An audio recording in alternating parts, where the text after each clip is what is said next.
Hi, I'm Tim with AutoZone, and today we're talking about how to use a brake caliper tool. If you want to retract your brake caliper during a brake pad service, you can use AutoZone's free Loan-A-Tool program to borrow an OEM loaner disc brake caliper tool kit to help. This kit allows you to compress the brake piston easily and properly to make room for the new brake pads. How to use the OEM loaner disc brake caliper tool. Remove the caliper following the steps recommended in the vehicle's maintenance manual and remove the brake pads.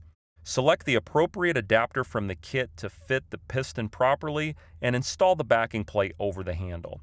Position the thrust bolt against the caliper piston and using the T-handle, turn the thrust bolt while holding the hex portion until it presses up against the piston.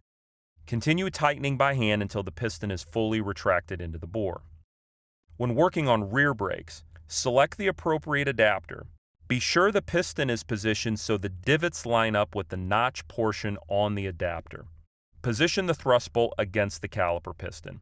Using the T-handle, turn the thrust bolt until it presses up against the piston while holding the hex portion with a wrench. You may need to readjust the body of the pressure screw assembly to allow for clearance between the disc and the piston.